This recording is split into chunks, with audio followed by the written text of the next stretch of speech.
So my next guest today is Mike Bixenman. He's the CEO of a company called Magnalytix. Nice to see you again, Mike. Thanks, Trevor. Yeah. Glad to be here. Yeah. So Magnalytix started as a kind of offshoot of Kaizen and STI Electronics, but it's kind of a standalone entity now, and working as a test lab for cleanliness testing of devices. So for those of us, just very quickly, who don't really understand what you do, give us a quick overview of the services you provide at Magnalytix. Sure. You know, what really drove the development of Magnalytix was, as electronics got more dense, we started to see more bottom-terminated type components, that are really low standoff. They trap a lot of residue, and you know, the J standard tried to address that and saying, how do we determine acceptable levels of flux and other process residues? And so some of the initial research came out of STI Electronics in Huntsville, and I was at the time working with Mark McMean to try to develop some of the technologies that would address that, and so what we really found is that electrical testing, where moisture or humidity is what really drives these electrochemical failures. If there's an ionic residue, it dissolves in moisture and it creates current, creates a leakage current, and you can get intermittent fills or even dead shorts. Right. And so part of that, as companies were looking to comply to the J standard, more and more of them needed ability to characterize their materials, characterize their process, their reflow conditions, their cleanliness process. Right. And so you built a machine that basically can measure that and chart it. We did, and one of the things that was unique about that machine was the user interface. It took the data and it processed it real time, and it really told the story. I mean, a technician could look at the outputs from our machine and see exactly what was happening. Mm-hmm. But what we found is that a lot of OEMs and materials guys, they need that machine, but the contract manufacturer, they needed the service. They needed the ability for somebody to step in to help them understand their process, to have test vehicles that were really representative of what they were trying to build, and that's what we did. Right.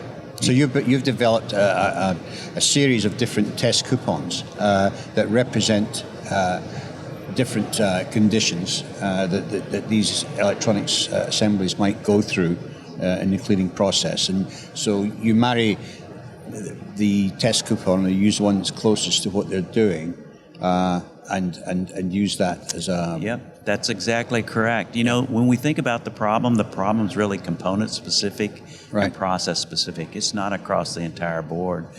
And so by focusing on areas where failure can occur, where you're going to trap excessive residues, you can't see them visually. Right. And the features are so small underneath these components that many times, residues will bridge the conductive paths.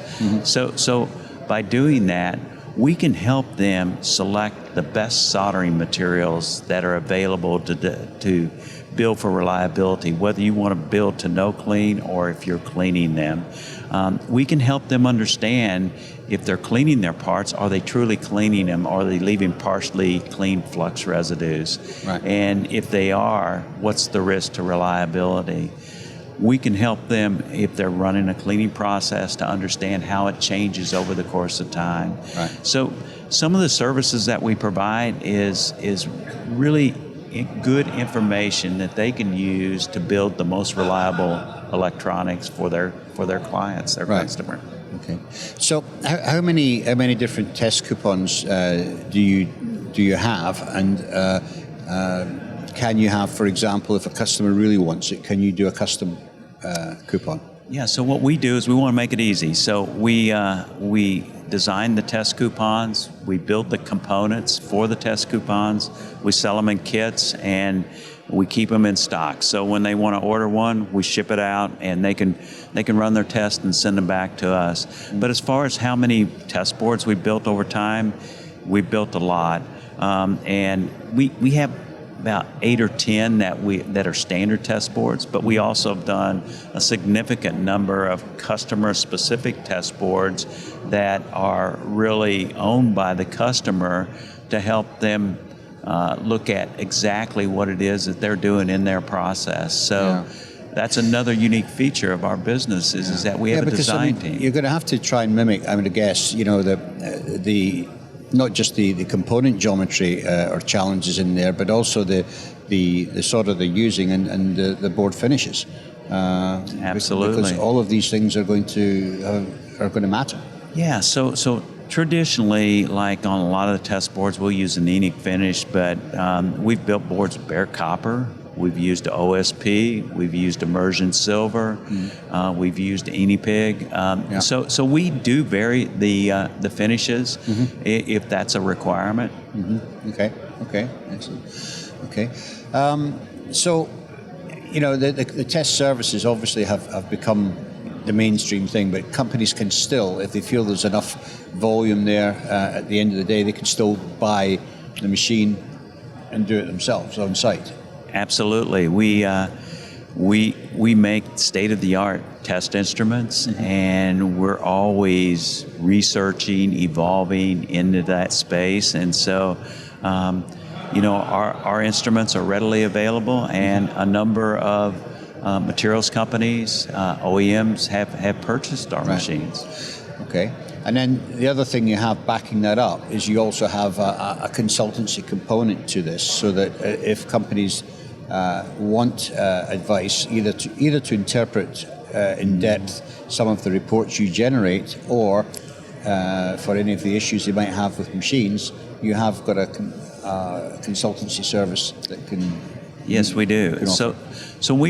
That's one of the values of doing the testing for people is that we provide third-party validation, and in our test reports, they